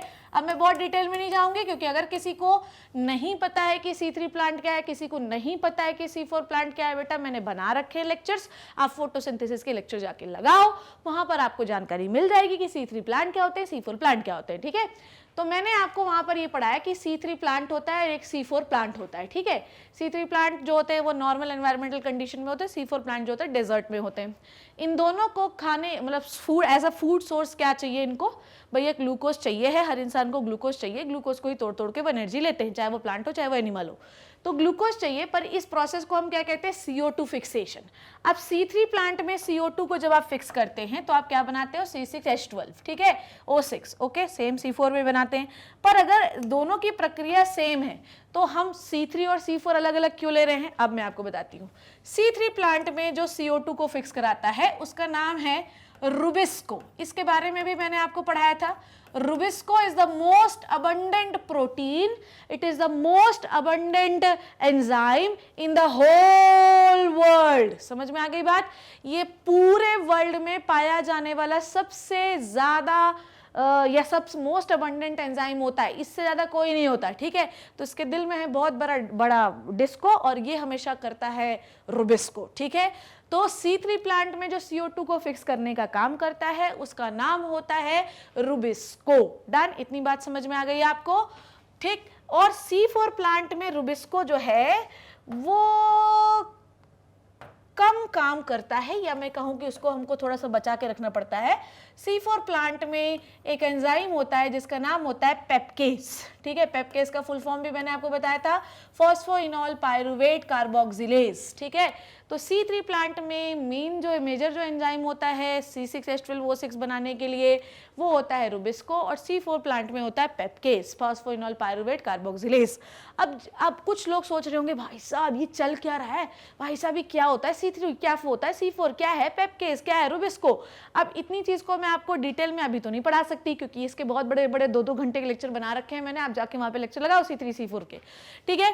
तो ये समझ में आया आपको। अब मैंने ये क्यों बता रही हूँ, आखिर मुझे क्यों चाहिए ऐसा, देखो हमेशा याद रखो, अगर आपको CO2 को फिक्स करना है इन द C3 प्लांट तो भी आपको एक एक्टिवेटर चाहिए। समझ में आ गई बात, आपको क्या चाहिए, एक्टिवेटर चाहिए जिसका नाम है मैग्नीशियम। आ गई बात समझ में, तो बिना एक्टिवेटर के आप काम नहीं कर सकते, and magnesium is the activator of rubisco as well as the PEPcase. बच्चों ये याद रखिएगा, मैग्नीशियम दोनों का एक्टिवेटर होता है, चाहे वो रुबिस्को हो चाहे वो पेप्केस हो। मतलब अगर आपके प्लांट्स में मैग्नीशियम नहीं होगा तो ये याद रखिएगा कि आपके प्लांट में कभी भी CO2 फिक्सेशन नहीं हो सकता है। इसीलिए आपके सॉइल में हमेशा मैग्नीशियम की मात्रा भरपूर होनी चाहिए, ठीक है। अगर मैग्नीशियम अच्छा होगा तो आपका CO2 फिक्सेशन अच्छा होगा, चाहे ये प्लांट हो चाहे ये वाला प्लांट हो, दोनों प्लांट में अच्छे से होगा, और वो प्लांट ज्यादा हेल्दी होगा क्योंकि उसके अंदर ज्यादा न्यूट्रिएंट स्टोर है। अब अगर उसको तुम तोड़ के खाओगे तो तुम्हें ज्यादा एनर्जी मिलेगी, ठीक है।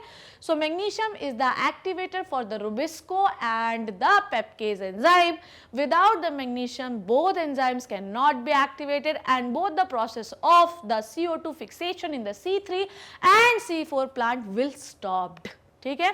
तो हमने ये सीखा कि भैया मैग्नीशियम जो है वो, यहाँ पे पेप्केस एक और लिख लेंगे आप लोग, ठीक है। यहाँ पे लिखा नहीं है पर मैं लिख रही हूँ, इसलिए आप अपनी कॉपी में नोट डाउन कर लेंगे, ठीक है।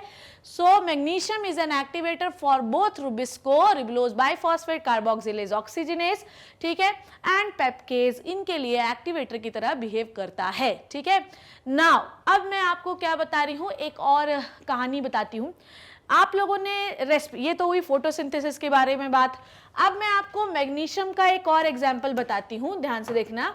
चलो बच्चों, अब मैं आपको एक और चीज बताती हूँ, which is the role of the magnesium, linker steps के बारे में। लिंकर स्टेप आधे बच्चे समझ गए होंगे और जो ना समझे उनको मैं बताती हूँ। अच्छा, एक चीज मैं आपको और बता दूं, ध्यान से पढ़ो जो मैं पढ़ा रही हूँ, क्योंकि इसके बाद जब मैं मैग्नीशियम के एग्जैक्ट फंक्शन पे आऊंगी तो ये सारे फंक्शन मैं उड़ा दूंगी। मैं नहीं बताऊंगी कि वो एटीपी में यूज होता है, मैं नहीं बताऊंगी कि क्लोरोफिल के बनाने में यूज होता है, मैं नहीं बताऊंगी कि मैग्नीशियम जो होता है वो एक्टिवेटर की तरह बिहेव करता है, मैं नहीं बताऊंगी कि लिंकर स्टेप में यूज होता है। मैं सिर्फ वहां पे बताऊंगी कि ये एग्जाम्पल मैंने आपको बताए हैं, तो प्लीज जो अभी मैं बता रही हूँ ध्यान से समझो, ताकि वहां पर मेरा बर्डन थोड़ा सा कम हो सके मेरे बच्चों, ठीक है। चलो, जब हम लोगों ने ग्लूकोज को किस में तोड़ा था, हम लोगों ने ग्लूकोज को पायरुविक एसिड में तोड़ा था। किस में तोड़ा था? ग्लूकोज को हमने तोड़ा था पायरुविक एसिड में, और इस प्रोसेस को हम कह रहे थे ग्लाइकोलिसिस। इस प्रोसेस का नाम क्या था बच्चों? इस प्रोसेस का नाम था ग्लाइकोलिसिस, ठीक है। तो हमने ग्लूकोज को पायरुविक एसिड में तोड़ा और इसे हम कहते हैं ग्लाइकोलिसिस। अब कायदे से रेस्पिरेशन, ये प्रोसेस क्या है? रेस्पिरेशन। ये पढ़ लिया हम लोगों ने कि भैया मैग्नीशियम जैसी जो चीज होती है ना, वो फोटोसिंथेसिस में भी यूज होती है, और मैग्नीशियम जो होता है एलिमेंट, ये रेस्पिरेशन में भी यूज होता है।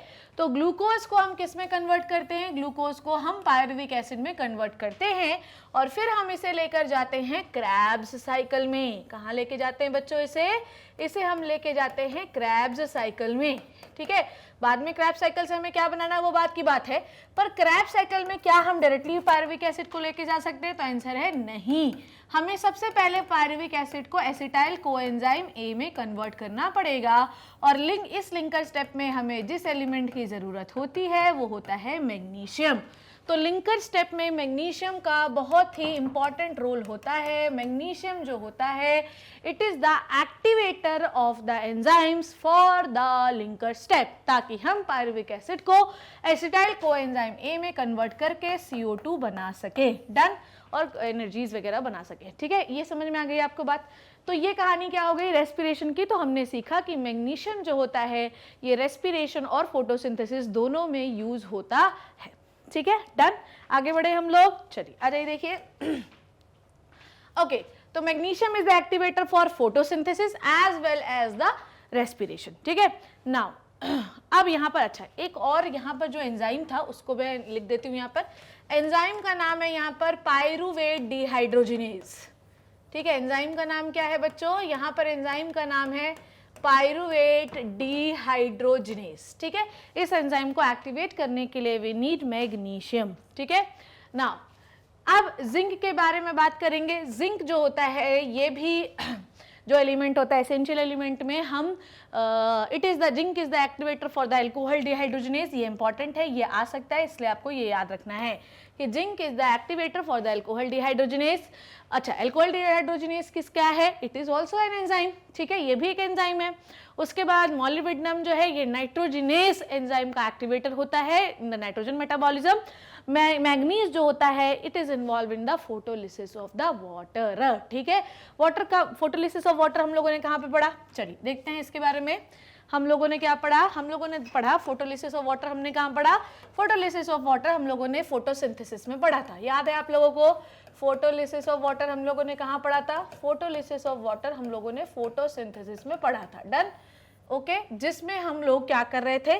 जिसमें हम लोग लाइट की प्रेजेंस में, ये याद है आप लोगों को? अगर आपको याद होगा, मैं थोड़ा थोड़ा रिवाइज करवा दे रही हूँ, ठीक है। जब सनलाइट पड़ती है तो यहाँ पर जो क्लोरोफिल मॉलिक्यूल होता है ये एक्टिवेट होता है, बहुत सारे इलेक्ट्रॉन कैरियर्स को ये इलेक्ट्रॉन्स दिए जाते हैं, फिर ये क्लोरोफिल PS2 में आता है। अगर आपको ये याद होगा तो आपको ये कहानी पता चल सकती है, ठीक है। ये मैंने आपको पढ़ाया था, पर यहीं पर मैंने आपको पढ़ाया था कि इस एनर्जी का इस्तेमाल करते हैं और हम जो है वाटर मॉलिक्यूल को तोड़ते हैं, याद है आप लोगों को? मैंने आपको क्या पढ़ाया था कि इसमें हम लोग वाटर मॉलिक्यूल को तोड़ते हैं, ठीक है। इसमें हम लोग वाटर मॉलिक्यूल को तोड़ते हैं, याद आ गया आप लोगों को कि फिर से मुझे याद दिलाना पड़ेगा, ठीक है। तो this is called as photolysis of water, ठीक है। तो यहाँ पर हमें जो एलिमेंट चाहिए वो है मैग्नीज, ठीक है, Mn2+, ओके। हमने ये सीखा कि जो मिनरल्स होते हैं वो बहुत सारे एंजाइम्स को एक्टिवेट करने के काम आते हैं। पौधों में चल रही बहुत सारी प्रोसेस को एक्टिवेट करने के लिए हमें मिनरल्स की ज़रूरत, एसेंशियल एलिमेंट्स की ज़रूरत होती है। इन एसेंशियल एलिमेंट्स में मैंने आपको कुछ एग्जाम्पल बताए, जैसे कि मैग्नीशियम। मैग्नीशियम में मैंने आपको बताया रुबिस्को, जो कि C3 प्लांट में CO2 फिक्सेशन का काम करता है, और मैंने आपको बताया पेपकेस, जो कि C4 प्लांट में CO2 फिक्सेशन का काम करता है। फिर मैंने आपको बताया zinc. Zinc is the activator of the alcohol dehydrogenase. फिर मैंने आपको बताया मॉलिब्डेनम। मॉलिब्डेनम जो होता है, it is the activator of the nitrogenase enzyme. हमारा नाइट्रोजन फिक्सेशन में इस्तेमाल होगा। जब मैं नाइट्रोजन के फंक्शन आपको बताऊंगी तो वहां पर जहां पर भी मैं नाइट्रोजिनेज के बारे में बात करूं तो ये बात अपने दिमाग में रखना कि मुझे अगर नाइट्रोजन फिक्सेशन स्टार्ट करना है तो मुझे नाइट्रोजिनेज नाम के एंजाइम का इस्तेमाल करना पड़ेगा, और उस एंजाइम को एक्टिवेट करने के लिए मुझे मॉलिब्डेनम नाम का मिनरल चाहिए। Manganese is very very very very important for the photolysis of water. आपका लाइट एनर्जी जो होती है वो फोटोलिसिस ऑफ वाटर करती है। फोटोलिसिस ऑफ वाटर मतलब वाटर का ब्रेक डाउन, जिससे बहुत सारे इलेक्ट्रॉन्स निकलते हैं, पर वो मैग्नीज की एब्सेंस में नहीं हो सकती। ठीक है ना, ये कहानी आपको क्लियर हो गई। फिर से दिखाती हूं मैं आप लोगों को क्या क्या किया हम लोगों ने क्लासिफिकेशन कर रहे हैं। मैंने आपको बताया कि जो मिनरल्स होते हैं उनका क्लासिफिकेशन अलग अलग बेसिस पे हो सकता है। पहला कैटेगरी है स्ट्रक्चरल एलिमेंट। मिनरल जो है वो स्ट्रक्चर बनाने के काम आ सकते हैं, ठीक है, जैसे डीएनए हो गया, आरएनए हो गया, एटीपी हो गया। अच्छा, बहुत सारे लोग एनएडीपी का फुल फॉर्म पूछ रहे थे। बेटा 11th में पहुंच गए हो, एनएडीपी कितना पढ़ाया तुम्हें मैंने? निकोटिनामाइड एडेनिन डाइन्यूक्लियोटाइड फॉस्फेट, ठीक है, ये हो गया। उसके बाद नाइट्रोजन जो होता है, अमाइनो एसिड। देखो अमाइनो एसिड का अगर मैं आपको स्ट्रक्चर बताऊं, अगर आपको याद होगा अमाइनो एसिड का स्ट्रक्चर, अगर आपको अमाइनो एसिड का स्ट्रक्चर याद हो तो यहाँ पर मैंने आपको पढ़ाया था अमाइनो एसिड में चिराल कार्बन होता है। याद है आप लोगों को? हैं कि भूल गए? अमाइनो एसिड में एक चिराल कार्बन होता है जिसमें एक R ग्रुप और एक NH2 ग्रुप होता है। This is the basic structure of the amino acid, isn't it? ये आप लोगों ने पढ़ा था। अब अगर मैं पूछूं आपसे कि बताओ जनता अब जवाब चाहती है कि बताओ नाइट्रोजन तुम्हें कहाँ दिख रहा है, तो ये जो अमाइन ग्रुप है इसमें क्या दिखाई दे रहा है? कौन दिखाई दे रहा है? मैं दिखाई दे रही हूँ, नाइट्रोजन दिखाई दे रहा है। तो अमाइनो एसिड, अच्छा ऐसे ही बहुत सारे अमाइनो एसिड जुड़ते जाते हैं बाय द पेप्टाइड बॉन्ड्स। तो ये अमाइनो एसिड 2 जुड़ गया, इसी तरीके से पेप्टाइड बॉन्ड बनेगा तो अमाइनो एसिड 3 बन गया, तो प्रोटीन बन गया धीरे धीरे। ये तो अमाइनो एसिड को धीरे धीरे आप जोड़ते जाएंगे तो प्रोटीन बनता जाएगा। इट मीन्स कि प्रोटीन एक बायोमॉलिक्यूल है जिसमें नाइट्रोजन पाया जाता है, ठीक है। तो नाइट्रोजन जो है ये, अच्छा ये एक प्रोटीन बन गया। तो चाहे पौधा हो चाहे एनिमल हो बच्चों, ठीक है, हर किसी को प्रोटीन चाहिए। तो मेरा प्रोटीन, संजय भैया का प्रोटीन, तुम्हारा प्रोटीन, फलाना का प्रोटीन, प्लांट का प्रोटीन, किसी का भी प्रोटीन हो उसमें nitrogen is the basic essential element. बिना नाइट्रोजन के हम ना तो अमाइनो एसिड डिजाइन कर सकते हैं, बना सकते हैं, और ना ही हम प्रोटीन का फिक्सेशन या सिंथेसिस कर सकते हैं, ठीक है। डन, इतनी क्लियर हो गई। तो स्ट्रक्चर, तो आपने देखा नाइट्रोजन स्ट्रक्चर बनाता है, हमने देखा कि फॉस्फोरस स्ट्रक्चर बनाता है एटीपी का, डीएनए का, आरएनए का, ठीक है। फिर हमने देखा कि कार्बोहाइड्रेट्स बनाने के लिए कार्बन, हाइड्रोजन, ऑक्सीजन, नाइट्रोजन चाहिए। फैट बनाने के लिए चाहिए सेलुलोज इज अ कार्बोहाइड्रेट, ठीक है। तो कोई भी जो हमारे क्या कहते हैं बायोमॉलिक्यूल्स हैं, ठीक है, बायोमॉलिक्यूल्स जो होते हैं, बायोमॉलिक्यूल, जो भी बायोमॉलिक्यूल तुम्हें दिखता है, चाहे कार्बोहाइड्रेट हो, चाहे फैट हो, चाहे प्रोटीन हो, कुछ भी हो बेटा, उसमें कार्बन, हाइड्रोजन, नाइट्रोजन, ऑक्सीजन और फॉस्फोरस होता ही है, ठीक है। चलो, मैग्नीशियम के बारे में बताया कि it is the component of chlorophyll and phosphorus is the component of ATP, ठीक है। तो क्लोरोफिल और एटीपी ये दोनों एनर्जी रिलेटेड कंपाउंड्स होते हैं, इसलिए एनर्जी रिलेटेड कंपाउंड्स बनाने के लिए भी हम कुछ मिनरल्स का इस्तेमाल करते हैं, ठीक है। उसके बाद एसेंशियल एलिमेंट का थर्ड क्लासिफिकेशन बताया मैंने कि the minerals which are responsible for the activating of enzyme और inhibiting the enzyme activity, and some of them are magnesium, zinc, molybdenum and manganese, ठीक है ना। अब मैं आपको फोर्थ क्लासिफिकेशन जो बता रही हूं वो क्या है, ध्यान से समझना। देखो, maintaining the osmotic pressure. What do you mean by osmotic pressure? Osmotic potential या ऑस्मोटिक प्रेशर क्या होता है? सॉल्यूट का pressure into the solvent, this is called as osmotic pressure, isn't it? ये याद है आप लोगों को? याद होगी इतनी कहानी। मैंने आपको 2 प्रेशर बताए थे, एक मैंने आपको बताया था ऑस्मोटिक पोटेंशियल, ऑस्मोटिक प्रेशर, और एक मैंने आपको बताया था वाटर प्रेशर, ठीक है। तो ऑस्मोटिक अगर किसी के कहीं से भी याद आ रहा है कि कोई भी चीज ऑस्मोटिक से रिलेटेड है तो वो सॉल्यूट से रिलेटेड है। Osmotic potential it means to say that कि potential of the solute. Osmotic pressure it means to say that the pressure of solute, isn't it? तो अगर आपकी कोई भी सेल है, सेल के अंदर सेल सैप होता है। What do you mean by cell sap? Cell sap भी पढ़ चुके हैं हम लोग। क्या होता है cell sap? Cell sap madam क्या है? Minerals plus water equals to cell sap. हर प्लांट सेल में सेल सैप तो होता ही है जो सेल की टर्जिडिटी को मेंटेन करता है बच्चों। अगर सेल के अंदर सेल सैप नहीं होगा तो हम प्लांट सेल का शेप ही नहीं मेंटेन कर पाएंगे। ये जो वैक्यूल इतना बड़ा पाया जाता है सेल में, प्लांट सेल में, इसके अंदर क्या होता है? इसके अंदर होता है सेल सैप जिसमें भर भर के मिनरल्स होते हैं, पानी होता है। तो जो मिनरल्स हैं, जो आयंस हैं, जो एलिमेंट हैं, वो सब क्या हैं? वो एसेंशियल एलिमेंट्स होते हैं। कौन कौन से होते हैं? पोटेशियम होता है, क्लोराइड होता है, सल्फेट्स होते हैं, नाइट्रेट्स होते हैं, मैग्नीशियम होता है, बहुत कुछ होता है। वैक्यूल अगर श्रिंक हो जाए, अगर आपको याद होगी वो लेक्चर जिसका नाम था प्लाज्मोलिसिस, याद है आपको? और अगर आपको याद नहीं है तो इसके पहले वाले चैप्टर के लेक्चर्स आप अच्छे से लगाओ, क्योंकि जिस तरीके से ह्यूमन फिजियोलॉजी का एक एक चैप्टर एक दूसरे से रिलेटेड है, वैसे ही प्लांट फिजियोलॉजी का भी है। जिस बच्चे ने पहले के 3 चैप्टर अच्छे से लगाए होंगे, प्लांट वाटर रिलेशन, दूसरा फोटोसिंथेसिस, तीसरा रेस्पिरेशन, उसको ये पूरी कहानी अच्छे से समझ में आ रही होगी। मिनरल 1 नंबर का लल्लू चैप्टर है जिससे एक आध क्वेश्चन आएंगे, पर अगर इस यूनिट के आपको तीनों चैप्टर आते तो इस चैप्टर में आपको कोई नहीं फंसा सकता है। ये तो बस ऐसा ही है, ठीक है? तो मैंने आपको बताया प्लाज्मोलिसिस के बारे में अपन डिस्कस कर रहे थे। तो मैं आपको बता रही थी कि अगर किसी सेल को, प्लांट सेल को, किसी हाइपरटोनिक सॉल्यूशन में रख दिया जाए। मैडम आप ये कैसे कैसे अंग्रेजी शब्द बोलती रहती हैं, ऐसा लगता है कि सर फोल्ड है मैडम, ऐसा लगता है कि जाके जूस पियाएं। बेटा सुनो मेरी बात, ध्यान सुनो, क्या बोल रही हूँ मैं। हाइपरटोनिक सॉल्यूशन क्या होता है? हाइपरटोनिक सॉल्यूशन, हाइपरटोनिक सॉल्यूशन बेटा वो सॉल्यूशन होता है जैसे शक्कर का पानी, नमक का पानी, ये सब क्या है हाइपरटोनिक सॉल्यूशन। अगर मैं किसी प्लांट सेल को किसी भयंकर नमक के पानी में रख दूं तो मुझे बताओ प्योर वाटर का कॉन्सेंट्रेशन किस जगह पे ज्यादा है? सेल के अंदर ज्यादा होगा, क्योंकि बाहर तो इतना नमक का पानी है। तो सेल क्या करती है कि अपना सारा पानी लूज कर देती है, क्योंकि ऑस्मोसिस ये कहता है कि हमेशा हायर वाटर पोटेंशियल से लोअर वाटर पोटेंशियल की ओर वाटर का मूवमेंट होना चाहिए, ठीक है? या हायर वाटर कंसंट्रेशन से लोअर वाटर कंसंट्रेशन की ओर होना चाहिए। आधे बच्चे सोच रहे होंगे ये वाटर पोटेंशियल क्या है? ठीक, हायर वाटर कंसंट्रेशन से लोअर वाटर कंसंट्रेशन की ओर होना चाहिए। अब प्लांट सेल में ऑब्वियसली बाहर की अपेक्षा ज्यादा पानी है, उसमें ज्यादा अच्छा प्योर वाटर होगा, तो प्लांट सेल जो होती है ना वो अपना क्या कर देती है? पानी लूज कर देती है। तो जो सेल मेम्ब्रेन, वॉल को कोई फर्क नहीं पड़ता, जो सेल मेम्ब्रेन और जो वैक्यूल होता है वो श्रिंक हो जाता है। तो वैक्यूल का जो टर्जिडिटी मेंटेन है, पहली बात तो वो वाटर से मेंटेन है।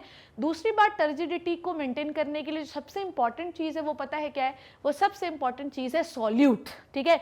और ये बेटा जो सॉल्यूट तुम कहते हो ना, सॉल्यूट इज द बीवी, ठीक है? सॉल्यूट क्या है? बीवी है, ये याद रखना हमेशा। It is always related with the water, ठीक है? तो हमें ये याद रखना चाहिए कि जो सॉल्यूट होता है वो सेल की टर्जिडिटी को मेंटेन करके रखता है, उसका ऑस्मोटिक पोटेंशियल बना के रखता है।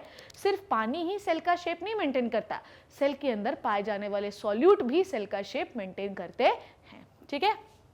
चलिए, so most of the osmotic potential is due to the inorganic salts like nitrate, NO3 NO2, chlorine, ठीक है, क्लोराइड्स, ठीक है, उसके बाद K+ आयन, सल्फेट, ये सब क्या है? ये सब क्या है? मिनरल ही तो है। ये सब ऑस्मोटिक पोटेंशियल बना के रखते हैं, ठीक है? पोटेशियम, अच्छा अब बहुत सारे लोगों को अगर याद होगा तो मैंने आपको स्टोमेटा की क्लोजिंग और ओपनिंग हाइपोथेसिस बताई थी, जिसमें मैंने आपको ये समझाया था कि पोटेशियम का एक बहुत बड़ा रोल है। हालांकि मैं भी नहीं समझाती हूँ, मैं ओरली आपको बता देती हूँ, क्योंकि ये लेक्चर मैंने बहुत बड़ा बना रखा है। अब मैं फिर से वही पढ़ाऊंगी तो मैं अपना समय व्यर्थ कर रही हूँ। फिर मैंने आपको वहाँ पर क्या बताया, ध्यान समझना, ठीक है? मैंने K+ pump, potassium pump theory आपको बताई थी। अगर आपको याद होगा तो उसमें आपको ये याद होना चाहिए कि किस तरीके से स्टोमेटा की ओपनिंग होती है। समझ में आई बात? किस तरीके से स्टोमेटा की ओपनिंग होती है। K+ हाइपोथेसिस मैंने आपको बताया था कि जो K+ होते हैं वो गार्ड सेल के अंदर घुस जाते हैं, और आपको मैंने बताया था कि जो सॉल्यूट होता है, सॉल्यूट मतलब मिनरल्स हो सकता है, कोई आयंस हो सकते हैं, दूसरे शुगर हो सकता है, नमक हो सकता है, कुछ भी हो सकता है। अब जहाँ जहाँ पर पत्नी जाएगी वहाँ वहाँ पर उसका पति जाएगा ही, ठीक है। तो K+ आयंस जो होते हैं वो गार्ड सेल में अंदर आने लगते हैं और गार्ड सेल में उसके पीछे पीछे पानी होता है। गार्ड सेल जो पहले फ्लैसिड थी, फ्लैसिड मतलब नॉर्मल कंडीशन में, अब वो टर्जिड होने लगती है, मतलब फूल जाती है और फूल जाने के बाद जो अपना स्टोमल पोर होता है उसे ओपन कर देती है। Listen to me and look at this diagram. अभी यहाँ पर स्टोमेटा क्लोज है, मतलब सेल्स गार्ड सेल फ्लैसिड है। फ्लैसिड क्यों है? क्योंकि जितना भी पानी और पोटेशियम था वो सब बाहर चला गया एट द नाइट, ठीक है। रात के समय क्या होता है, स्टोमेटा क्लोज हो जाते हैं, ठीक है। तो क्या होता है कि भैया ऐसा बंद हो जाता है क्योंकि पोटेशियम आयन और वाटर दोनों बाहर चला गया है। दिन में क्या होता है कि बाहर से पोटेशियम आयन जो होते हैं वो अंदर आते हैं। प्लांट सेल के पास बहुत सारा पोटेशियम आयन होता है। पोटेशियम आयन को फॉलो करते हुए वाटर अंदर आता है, जिससे आपकी जो फ्लैट, जैसे कि मैं पेन को रखती हूँ और आप ध्यान समझो, गार्ड सेल अभी कैसी है, बंद है ऐसी, पर जैसे जैसे आप इसमें पानी और पोटेशियम आयन बढ़ाते जाएंगे ये फ्लैसिड होकर इस तरीके से, फ्लैसिड बोल रही हूँ, टर्जिड होकर ऐसे ऐसे खुलती जाएगी और ये सेंटर पर होता है स्टोमल पोर, जिससे हम गैसियस एक्सचेंज और वाटर का एक्सचेंज करते हैं। वाटर का एक्सचेंज नहीं, वाटर को रिमूव करते हैं, कॉल्ड एज ट्रांसपीरेशन, ठीक है। तो K+ का एक बहुत ही इंपॉर्टेंट रोल किस में है बच्चों, K+ का एक बहुत ज्यादा इंपॉर्टेंट रोल होता है स्टोमेटा की ओपनिंग में। और अगर आपको ये चीज पता नहीं है तो आप कृपया करके वो लेक्चर लगाइए, ठीक है ना। फॉस्फेट वीक एसिड, अच्छा ठीक है। अब दूसरी बात हम किसकी करेंगे, ये समझ में आ गया, maintaining osmotic pressure, okay. Now उसके बाद क्लासिफिकेशन में एक और चीज जो है वो मैं बताती हूँ कि ये जो मिनरल्स होते हैं ना, ये बफर की तरह भी बिहेव करते हैं। आई बात समझ में? जैसे ये एक पॉइंट लिखा हुआ है पर यहाँ पर मैं लिख देती हूँ वर्क एज बफर, ठीक है। 5वां क्लासिफिकेशन लिख देती हूँ यहाँ पे, दे वर्क एज बफर, ठीक है। They work as buffer. Buffer का मतलब क्या होता है मैडम? बफर का मतलब केमिस्ट्री में पढ़ा है ना हम लोगों ने। बफर का मतलब क्या होता है?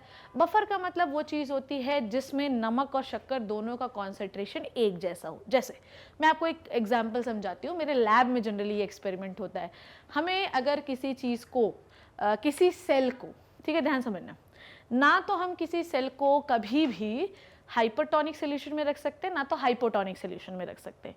हमेशा सेल को एक आइसोटोनिक सोल्यूशन में ही रखना पड़ता है ताकि सेल अपना शेप वगैरह कभी भी चेंज ना करे और हम अपनी वर्क सही कर सकें।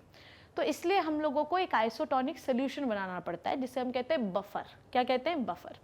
बफर का मतलब ये होता है कि ना तो उसका पीएच एसिडिक होना चाहिए और ना ही उसका पीएच बेसिक होना चाहिए। एसिडिक पीएच क्या होता है? 7 से कम जाओगे तो एसिडिक होगा, 7 से ज़्यादा जाओगे तो बेसिक होगा। तो उस जो हम बना रहे हैं बफर, उसका पीएच हमेशा 7 होना चाहिए, ठीक है। मतलब ना तो एसिड ना तो बेस। अब अगर मान लो, ध्यान समझो, मैं अगर बफर बना रही हूँ, मैंने पानी लिया, स्टरलाइज्ड वाटर लिया एक बीकर में, मैंने अभी देखा कि उसका जो पीएच है वो क्या दिखाई दे रहा है। अभी जब मैंने पानी का पीएच चेक किया, पीएच मीटर होता है, तो मैंने पानी का पीएच देखा कि अभी तो वो एसिडिक पीएच है। तो क्या करूँगी मैं? अब मैं क्या सोचूं, क्या करूं लैब में? ये मैं रोज हर 4 दिन में मैं अपने लैब में करती रहती हूँ। पीएच मीटर से मैंने ये देखा कि भाई साहब इस बफर का पीएच तो मुझे एसिडिक दिख रहा है, मतलब जो पानी है उसका पीएच तो एसिडिक हो रहा है। पानी का पीएच एसिडिक नहीं होना चाहिए, न्यूट्रल होना चाहिए। तो मैं क्या करूँगी कि मैं उसमें NaOH मिलाने लगूंगी, NaOH। अभी बफर पे कॉन्सेंट्रेट मत करो, कॉन्सेंट्रेट करो कि मैं उसमें मिला क्या रही हूँ। मेरा पानी का पीएच है एसिडिक, मुझे चाहिए कि मेरा एक न्यूट्रल बफर बन जाए। मैं एक पानी जिसका पीएच एकदम न्यूट्रल होना चाहिए। अभी पानी का पीएच एसिडिक जब मैंने स्टार्टिंग में नापा, तो what I have to add, क्या करना पड़ेगा? मुझे एक बेस ऐड करना पड़ेगा। बेस मैंने कौन सा ऐड किया? NaOH। अब Na क्या है? सोडियम। O क्या है? ऑक्सीजन। और H क्या है? हाइड्रोजन। ये सब क्या है? मिनरल्स, ठीक है। ये क्या है? आपके एसेंशियल एलिमेंट्स। आ गई बात समझ में? ये क्या है? आपके एसेंशियल एलिमेंट्स हैं, ठीक है। तो इसका मतलब ये कि बफर बनाने के लिए भी सेल के अंदर जो बफर्स होते हैं जिसका पीएच एकदम न्यूट्रल होता है, उनके अंदर भी इन एसेंशियल एलिमेंट्स का ही इस्तेमाल होता है। सोडियम क्या है? ऑक्सीजन क्या है? हाइड्रोजन क्या है? एसेंशियल एलिमेंट्स ही तो है। उसके बाद अगर मान लो मैंने इतना NaOH ऐड कर दिया, फिर मैंने नापा तो मैंने देखा अरे यार कुछ ज़्यादा NaOH ऐड कर दिया है मैंने, और इस बफर का pH तो बहुत ज़्यादा बेसिक हो गया, 9 पहुँच गया, पर मुझे 7 ही चाहिए। तो मैं क्या करूँगी बेटा, तो अब मैं उसमें HCl ऐड करूँगी। अब बताओ मुझे, हाइड्रोजन क्या है, एसेंशियल एलिमेंट, क्लोरीन क्या है, एसेंशियल एलिमेंट।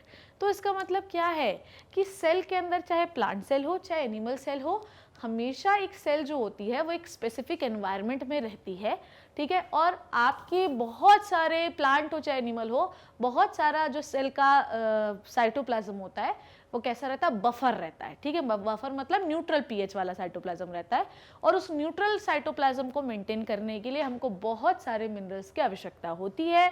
क्लोरीन, क्लोराइड हो गया, हाइड्रोजन हो गया, सोडियम हो गया, ठीक है। उसके बाद हाँ, तो देख लीजिए, phosphate, weak acid and their salt possess buffer activity against the change in pH, ठीक है। तो Na2 बहुत सारे ऐसे जो होते हैं, मतलब बफर में ऐड करने वाले फॉस्फेट जो सॉल्ट्स होते हैं, उनको हम बफर बनाने के लिए इस्तेमाल करते हैं। Na2PO3 ऐसा कुछ है, आई डोंट नो उसका फॉर्मूला क्या है, केमिस्ट्री की टीचर नहीं हूँ मैं, बस इतना पता याद रखो कि बहुत सारे एसेंशियल एलिमेंट्स ऐसे होते हैं जिनको हम ऐड करके बफर बनाने का काम करते हैं, चाहे आर्टिफिशियली और नेचुरली भी। अगर आपके सेल में कोई साइटोप्लाज्म न्यूट्रल वाला है, न्यूट्रल साइटोप्लाज्म मतलब उसका pH न्यूट्रल है, तो इसका मतलब ये कि उसके अंदर कुछ ऐसा पाया जाता होगा जिससे उसका साइटोप्लाज्म हमेशा न्यूट्रल बना रहता है। और वो क्या है, वो है सॉल्ट्स। और सॉल्ट्स किससे बनते हैं, एसेंशियल एलिमेंट से ही बनते हैं, ठीक है। आई बात समझ में। So what we have learn the classification of the essential elements, ठीक है। मैंने आपको सिखाया the classification of the essential elements, जिसमें मैंने आपको बताया कि एसेंशियल एलिमेंट 2 प्रकार के हो सकते हैं।